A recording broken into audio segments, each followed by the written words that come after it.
Didn't I tell y'all Gary was going to show up? Didn't I say that? Y'all saw my last review. Welcome back, by the way. Didn't I tell y'all Gary was going to show up and save the day?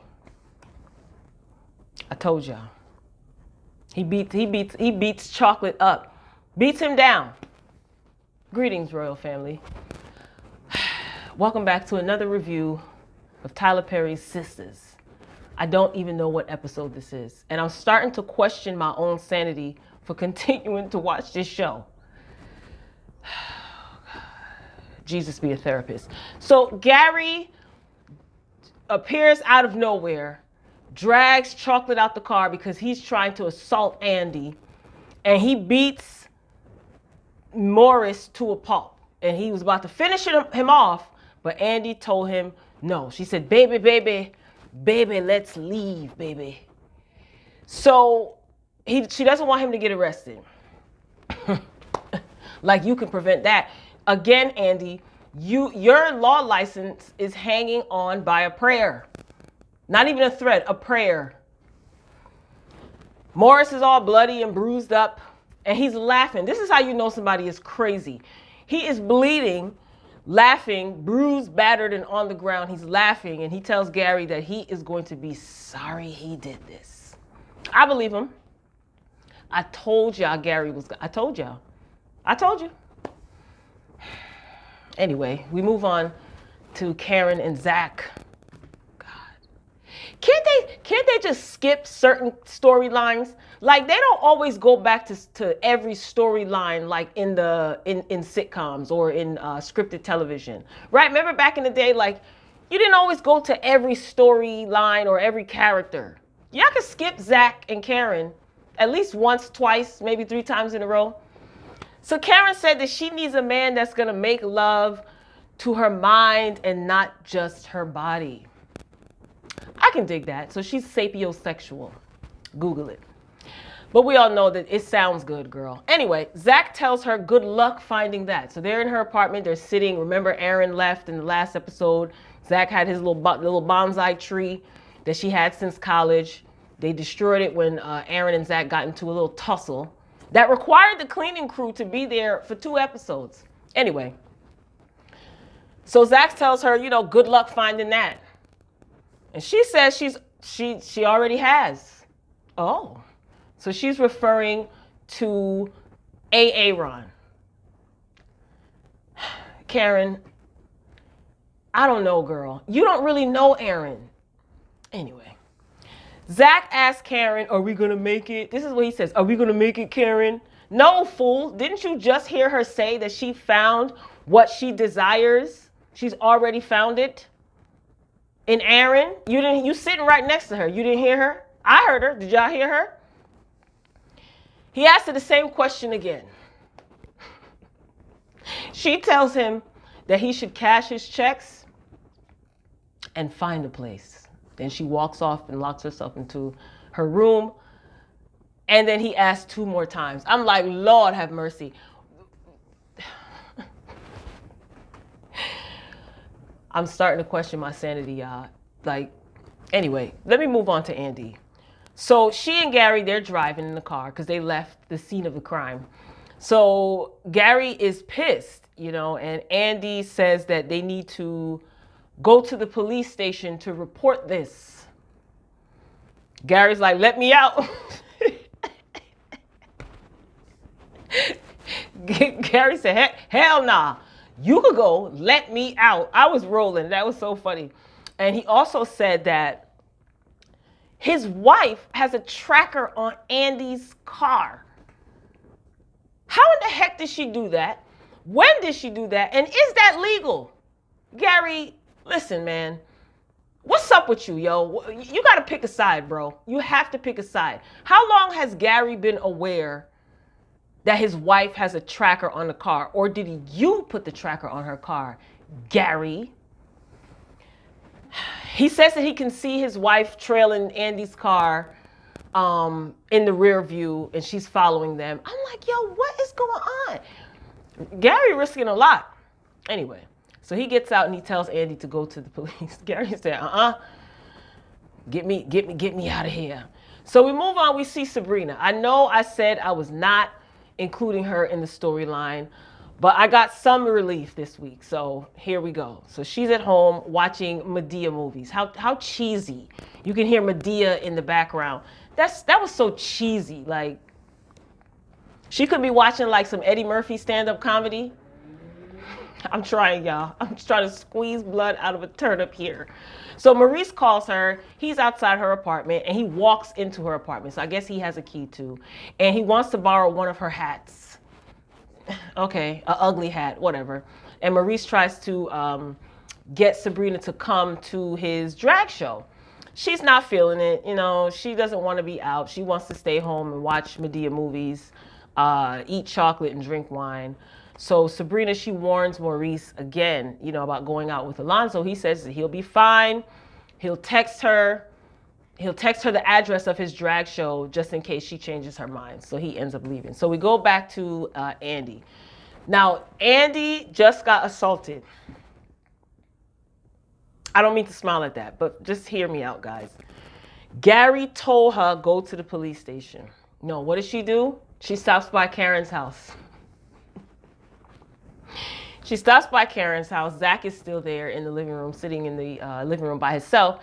And she just kind of snubs Zack, right? I don't really like the way she treats Zack. Anyway, so she wants Karen to go to the police station with her. You know, Zack was trying to inquire, like, who is he? And she's just ignoring him, like, But he actually went to the police station with them. And I thought, like, yo, that was a nice thing for him to do. He didn't have to go. He could have said, this ain't got nothing to do with me. I don't like you anyway, Andi. Whatever. Y'all go on, you know?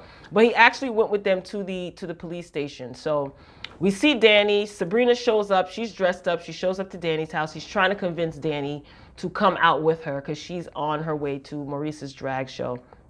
And Danny declines. It was a whole bunch of back and forth with them. And what did Sabrina do? She texted Rodeo Man for Danny, whatever. She didn't go, okay? Danny didn't go. She stayed home, so Sabrina went by herself. Bear with me, y'all. Hope y'all hitting the like button. I'm trying here. So down at the police station, okay, Andi is telling Karen exactly what happened with Morris, and she says that she wants to keep this between the two of them. So we switch over to see Sabrina. She's at the club, child. She goes up to the bar. She's talking to the bartender. She sees a picture. She sees a picture of Calvin hanging up on the bar wall, and the bartender says that Calvin will be performing tonight. Like, what the? This is a gay club, and he's like a favorite, I guess, you know, because the bartender was he was smiling and happy when he was referring to Calvin, and oh gosh, you know, these stupid games with Calvin and Sabrina's characters, they're just so whack. Like, moving on to Zack. Here's another thing that ticked me off, y'all. This really ticked me off.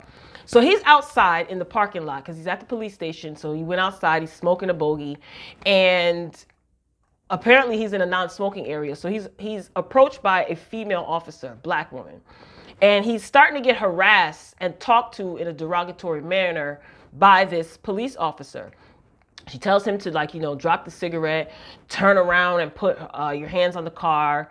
And if she says, if you move, I'll, you know, shoot you. And she starts patting him down, groping him in his private areas. Come to find out, he knows her. Another trash scene, like playing around with like abuse from authority, police figures. That I didn't find that funny. I didn't find that funny. You know, she could have been a lot nicer. I noticed that she was a darker complexion, a more ebony complected woman. And she was being real nasty and aggressive. I thought that Zack was going to get locked up. You know what I mean? But no, you don't remember me, do you? I thought that scene was straight trash. Again, she threatened to shoot him like twice. I didn't find that funny, and they laughed at it. I find that, Tyler, are you dumb? Are you stupid? For real. So this woman is someone that Zack went to high school with, and he basically hit it and quit it. And she talked about how bad he treated her. And then she gives him her phone number to call him so they could link up. What the? Really? So are all the women who are ebony complected, or all the women, black women in Atlanta, in Tyler's world, their self-esteem is in the trash? She straight up said that he just did what he did and they left, and he never talked to her again, and he made fun of her in high school. She gave him the draws and never talked to her again. Now she asking, how are you? Do you have a record? He said he has one charge. She said, you look tired. He said he's going through a lot right now. And then you give him your phone number? We move on to Danny. Rodeo shows up with flowers and food to cook because Danny ain't never got no food in her house. She has steak. He had steak and potatoes. So Danny tells him that, he needs to stop texting her so much. And he's apologizing. He says he's not, familiar with this whole dating thing because he doesn't date a lot. He hasn't dated in some time. And she told him to stop apologizing. So she basically wants a man to be a standoffish a-hole to her. Is that what we're getting at here? Foolishness. We move on to Morris. So things start to get a little bit more interesting. So he shows up to the police station and he's all like, I need you to arrest the SOB that did this to me. I know exactly where he is. And then we see wife client. She shows up too. Morris tells the wife client that Gary was with Andi, and the wife client is pissed. Yeah. That's pretty much it. Andi is also at the police station, and it pans to her in the little interview room. Her and Karen are sitting there, and the officer asks her, do you want to go to the hospital? Andi says no. The officer says that she wants to get DNA from under her fingernails. And I said, uh-oh. Whose DNA is she going to find? So Karen gets a text. I think Aaron was texting her, and Andi was like, go ahead, go to your man. I'll be fine. You can leave me here. We're finishing up. So Karen walks out. Zack is still there. Mind you, Zack stayed the entire time. He done got harassed by the police, almost got his head blown off. He's going through a whole bunch of stuff, and he stayed there the entire, I think, let's not overlook that. He didn't have to go, but he went for support. Anyway, so Zack is trying to tell Karen, listen, because he was sitting behind wife, client, and Morris, and he overheard their conversation. So Zack is trying to talk to him. And of course, Karen is not listening at first. And I was like, yo, shut up. So he eventually tells her, I think that might be the Morris guy because I overheard them talking.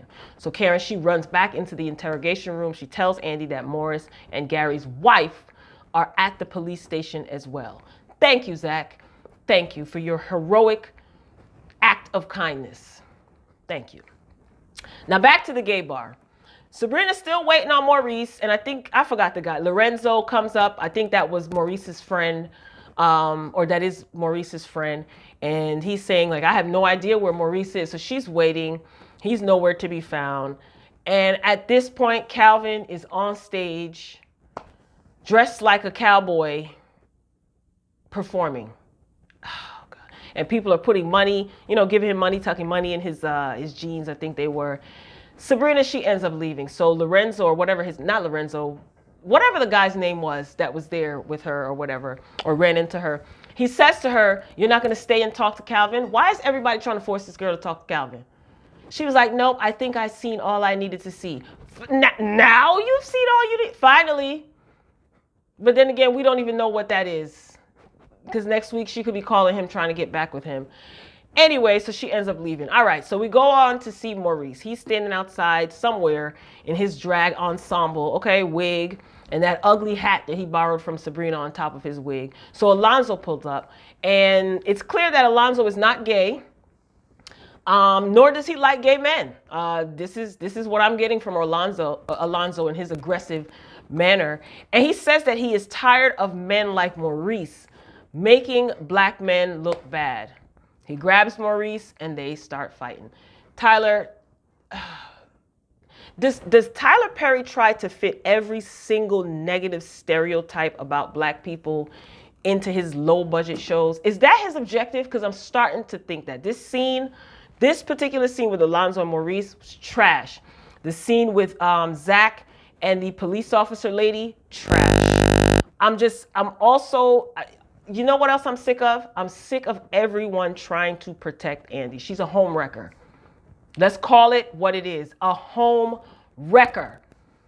That scene with Maurice was garbage. What? I'm tired of you men, you gay men making black men look bad.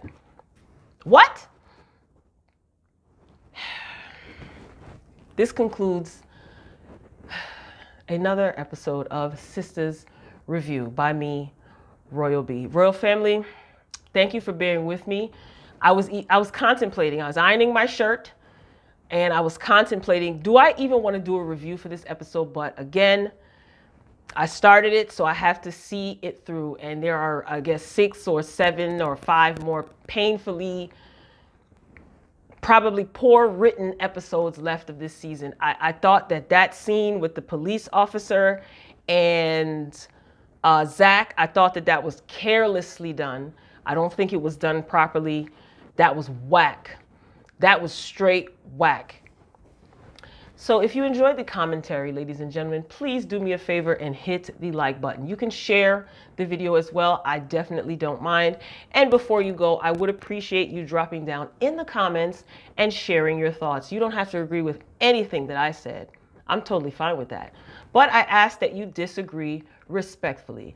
So I am signing off. I don't even know if I'll be back later on today. I don't know. This was a lot. I watched this episode earlier, like in the AM, and here it is. It's whatever time you're watching this. Just straight trash. I love you for watching, Royal family. Until next time, peace.